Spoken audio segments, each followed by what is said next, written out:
This is more than legacy. This is a source of inspiration, sharing the journey of discovery.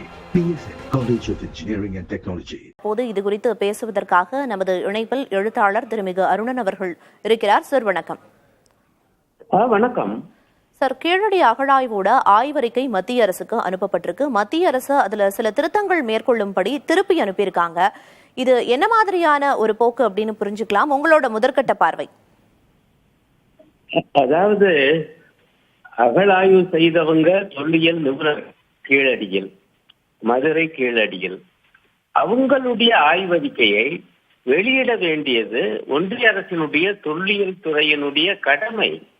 நீங்க அதன் மீது உங்களுக்கு கருத்து இருக்கலாம், வெளியிட்டு விட்டு கருத்து சொல்லுங்கள், அது பொது வெளியில் வரட்டும். உங்களுடைய கருத்து ஆய்வறிக்கை மக்கள் விவாதிக்கட்டும், குறிப்பாக வரலாற்றாளர்கள் விவாதிக்கட்டும். அதை விட்டுவிட்டு கடப்புல போட்டு வச்சுக்கிட்டு நீதிமன்றம் சொன்ன பிறகு, அப்புறம் நாடாளுமன்ற நிலைக்குழு கேட்ட பிறகு அனுப்புறோம் வெளியிடுறோம் சொல்லிக்கிட்டு இப்ப திருத்தங்கள் தேவை என்று திருப்பி அனுப்புவது என்பது தமிழ்நாட்டினுடைய தமிழர்களுடைய தொன்மையை மறைக்கிற கூச்சமில்லாத படுமோசமான வேலை.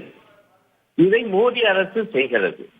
ரொம்ப வேதனை தரக்கூடிய விஷயம். இவங்க வரலாற்றுக்குள்ள புகுந்து விளையாடிக்கிட்டே இருக்காங்க.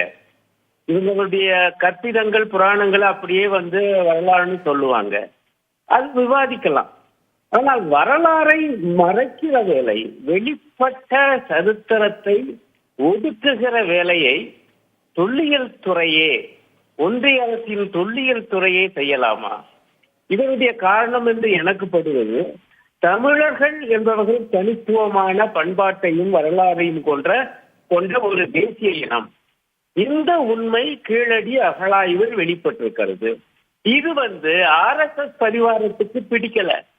அவங்கள பொறுத்த வரையில மொழிவாரி தேசிய இனம் என்பதை ஏற்காதவங்க, மதவாரி தேசியம் என்பதுதான் இந்தியாவிலே உண்டு என்பதுல ரொம்ப பிடிவாதமான கருத்து உள்ளவங்க. அது வரலாற்றுக்கு முரணான கருத்தியல் என்றாலும் அவங்க அதுலயே பிடிவாதமா இருக்காங்க. அவங்க கருத்து அவங்க வச்சுக்கலாம். ஆனால் அது அரசு, ஒன்றிய அனைத்து மக்களாலும் அனைத்து மாநிலங்களாலும் அவை தருகிற வரிப்பணத்தில் இயங்குகிற ஒன்றிய அரசின் கீழ் இருக்கக்கூடிய தொல்லியல் துறைக்கு என்ன அதிகாரம் இருக்கு? ஒரு அகழாய்வு முடிவை முடக்க, வெளிப்படுத்தாமல் தடுக்க அவங்களுக்கு என்னங்க உரிமை இருக்கு? புரியல. நீங்க வெளியிடுங்க, அதன் மீது விவாதம் நடக்கட்டும், உங்களுடைய கருத்தை சொல்லுங்க. அது RSS கருத்தா இருந்தாலும் சரி, எந்த கருத்தா இருந்தாலும் சொல்லுங்க. அதற்கான எதிர்வினைகள், வாத பிரதிவாதங்கள் நடக்கட்டும். அதுதானே முறை. ஆய்வு பண்ணவங்கள போய்கிட்டு நீ திருத்துன்னா அவங்க தெரியாமலா அறிக்கை கொடுத்தாங்க. இதுல என்ன வேடிக்கைன்னா, அகழாய்வு செஞ்சதும் கூட தொல்லியல் துறை தான். அது நியமித்த தொல்லியல் அறிஞர் தான். அவங்கதான் முடிவு பண்ணி தான் கீழடியில இப்படி இருக்குன்னு சொல்லி அவங்களுடைய முடிவை சொல்றாங்க. ஆக தங்களுடைய சொந்த அமைப்பினுடைய முடிவையே அதனுடைய அகில இந்திய தலைமை அது RSS சித்தாந்தத்துக்கு நேர் விரோதமாக இருக்கு என்கிற காரணத்தினால் முடக்குவது என்பது எந்த வகையிலும் நியாயம் இல்லை. இதுல பாஜக அரசு, மோடி அரசு அம்பலப்பட்டு நிக்குது. எங்களுடைய மதுரை எம்பி, எங்களுடைய MP சு. வெங்கடேசன் சொன்னது மாதிரி, மோடி அரசானது தமிழரின் தொன்மைக்கும் அதனுடைய வரலாறுக்கும் மெய்யான வரலாறுக்கும் எதிராக இருக்கு. அவர் இன்னொரு வாக்கியம் சொன்னாரு, தொன்மைக்கும் எதிரி, உண்மைக்கும் எதிரி, சரித்திர உண்மைக்கும் எதிரி.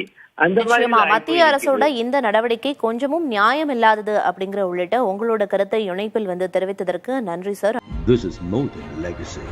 This is a source of inspiration, sharing the journey of discovery. PSN College of Engineering and Technology.